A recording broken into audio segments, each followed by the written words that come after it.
banget ya. Ya anjir panas banget loh ini. Feb, kamu nggak sunscreen nggak, Feb? Minta dong, Feb. Ah, ini SPF-nya berapa, Feb? Gitu, minta ya, Feb ya? Rick, kenapa kamu merah-merah? Kamu nggak pakai sunscreen ya? Emang iya? Iya Saya nggak sih, nggak Feb? pakai apa-apa. Iya sih. Iya. Tipe kulitnya apa? Itu dry skin sih. Coba pakai sunscreen yang ada di sini. Katanya cocok buat kulit sensitif dan juga kering. Terus juga jangan lupa pakai sunscreen. Katanya itu bisa buat ngilangin aktivitas kulit. Nih, coba. Coba ya, Rick. Enggak. Oh bener, bagus ya. Ya, ini nih, aku pasang dulu ya. Nih, coba dilihat. Kenapa sih sunscreen itu penting dan bagaimana sih cara kerja sunscreen? Ketika kita terpapar sinar matahari, maka kita juga akan terpapar sinar UV yang berbahaya. Nah, jika terpapar sinar UV secara terus-menerus, maka dapat menyebabkan sunburn, penuaan dini, dan bahkan kanker kulit. Sinar UV ini sendiri dibagi menjadi dua, ada UVA dan ada UVB. Nah, sinar UVA ini sendiri biasanya dapat masuk lebih dalam ke dalam dermis kulit, dan dapat menyebabkan salah satunya yaitu hiperpigmentasi. Hiperpigmentasi ini terjadi karena banyaknya sinar UVA yang masuk ke dalam dermis kulit dan dapat mengaktifkan lebih banyak enzim tirosinase. Nah, banyaknya enzim tirosinase ini pada akhirnya akan mengoverstimulasi sel melanosit. Nah, sel melanosit ini sendiri berfungsi untuk menghasilkan pigmen melanin. Sehingga terjadi overproduksi pigmen melanin tetapi distribusinya tidak merata. Karena itulah terjadi flek hitam di wajah atau hiperpigmentasi. Berikutnya ada penuaan dini. Nah, penuaan dini ini terjadi karena banyaknya sinar UVA yang masuk ke dalam dermis. Sedangkan di dalam dermis itu sendiri terdapat serat-serat kolagen kulit yang bertanggung jawab untuk keelastisitasan dan kekuatan kulit. Nah, sinar UVA ini dapat merusak serat-serat kolagen kulit ini nih. Maka dari itu, keelastisitasan dan kekuatan kulit dapat berkurang. Dan seiring waktu akan muncul garis-garis halus dan kerutan di wajah yang prosesnya lebih cepat daripada penuaan alami. Nah, berikutnya ada UVB. Nah, UVB ini biasanya hanya masuk sampai ke dalam epidermis kulit aja nih. Namun, banyaknya intensitas UVB yang masuk juga dapat merusak epidermis kulit dan dapat menyebabkan sunburn seperti gambar ini. Nah, sunburn ini merupakan salah satu efek dari mekanisme sel itu sendiri, yaitu mekanisme apoptosis. Nah, mekanisme apoptosis ini seperti mekanisme bunuh diri pada sel, agar sel tidak menjadi sel kanker, karena banyaknya thymine dimers yang terbentuk akibat paparan sinar UVB tadi.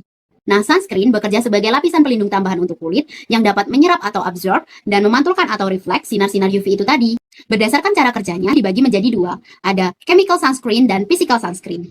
Chemical sunscreen bekerja dengan cara menyerap atau mengabsorpsi sinar UV dan melepaskannya dalam bentuk panas. Bahan aktif dalam chemical sunscreen biasanya sangat beragam. Yang paling umum digunakan biasanya ada avobenzone. Nah, senyawa avobenzone ini dapat menyerap sinar UV baik UVA dan UVB pada panjang gelombang antara 320 sampai 400 nanometer, terutama di 357 nanometer. Nah, ini nih skema cara kerja avobenzone dalam menyerap sinar UV dan mengubahnya menjadi panas. Bahan-bahan umum lainnya ada homosalat, octinosat, oktisalat, oksibenzone, dan masih banyak lainnya. Masing-masing bahan aktif itu tadi memiliki mekanisme kerja yang mungkin sedikit berbeda. Dan beberapa bahan juga memiliki kekurangan dan kelebihan dari segi efektivitasnya dalam menyerap sinar UV, keamanan dan kesehatan lingkungan, ataupun resiko alergi pada beberapa orang. Physical sunscreen atau mineral sunscreen merupakan jenis tabir surya yang menggunakan bahan dasar mineral sebagai filter UV, seperti zinc oxide dan titanium dioxide. Keduanya berbentuk seperti serbuk putih sehingga menghasilkan pigmen atau warna putih cerah yang biasanya dikenal sebagai white cast. Di antara jenis sunscreen lainnya, physical sunscreen ini menawarkan perlindungan yang lebih lama dan minim bahan aktif sehingga sering menjadi pilihan aman bagi kulit sensitif, ibu hamil, sampai anak-anak. Menurut penelitian dari jurnal fotodermatologi, fotoimunologi, dan fotomedicine, jenis sunscreen ini efektif memantulkan dan menghancurkan sinar UV yang hendak menembus kulit hingga sebesar 95%. Selain itu, physical sunscreen juga memiliki beberapa ciri khas, diantaranya memiliki tekstur padat, kental, dan cenderung terasa berat, lalu beberapa brand dapat difungsikan sebagai primer makeup, lalu langsung aktif bekerja melindungi kulit setelah diaplikasikan karena tidak memerlukan proses penyerapan terlebih dahulu, serta meninggalkan white cast pada kulit tanpa menyumbat pori-pori. Dari segi efektivitas, physical sunscreen ini lebih stabil terhadap paparan sinar UV, sehingga cocok digunakan untuk aktivitas sehari-hari, terutama bagi kulit sensitif. Namun, dari segi ketahanan physical sunscreen ini cenderung lebih mudah luntur saat terkena air atau keringat karena bekerja dengan membentuk lapisan di permukaan kulit. Oleh karena itu, Jenis ini perlu direaplikasi lebih sering, terutama setelah berenang atau beraktivitas di bawah terik matahari. Untuk perlindungan maksimal, baik physical maupun chemical sunscreen tetap perlu diaplikasi setiap 2-3 jam, terutama saat beraktivitas di luar ruangan atau setelah berkeringat. Physical sunscreen memiliki beberapa kelebihan yang membuatnya cocok untuk berbagai jenis kulit, terutama kulit sensitif.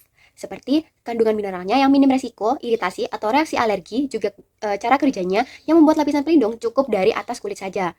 Namun, physical sunscreen juga memiliki beberapa kekurangan yang perlu dipertimbangkan, yaitu teksturnya yang lebih tebal dari chemical dan berat membuatnya terasa lengket di kulit sehingga bisa membuat gerah dengan white cast yang ditinggalkan.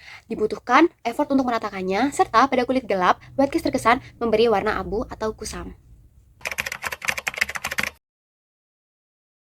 Hai semuanya, di presentasi singkat ini saya akan memperkenalkan bahan aktif skincare yang sangat populer saat ini, yaitu niacinamide atau bisa disebut juga dengan vitamin B3.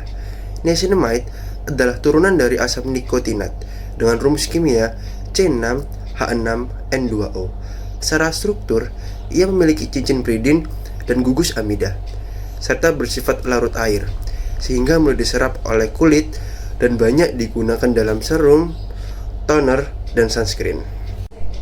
Manfaat penggunaan niacinamide terbukti secara ilmiah dapat memperkuat skin barrier, mengurangi minyak berlebih, menyamarkan bekas jerawat dan noda hitam, meredakan peradangan, memperkecil pori-pori, hingga mencerahkan kulit. Keunggulannya, niacinamide stabil, tidak mudah rusak oleh cahaya atau suhu, dan cocok digunakan pagi ataupun malam hari. Aman untuk kulit sensitif, ibu hamil, bahkan remaja. Kabar baiknya, niacinamide cocok untuk semua jenis kulit, bahkan kulit sensitif sekalipun. Biasanya digunakan dalam konsentrasi 2% ataupun hingga 10%. Setelah dioleskan, niacinamide tidak bereaksi secara kimia langsung di permukaan kulit, namun bekerja dalam sel melalui jalur enzimatik dan metabolik. Berikut beberapa mekanisme utamanya, yaitu yang pertama, menghambat transfer melanin atau efek pada sel melanosit. Yang kedua, meningkatkan produksi seramid. Yang ketiga, mengurangi inflamasi.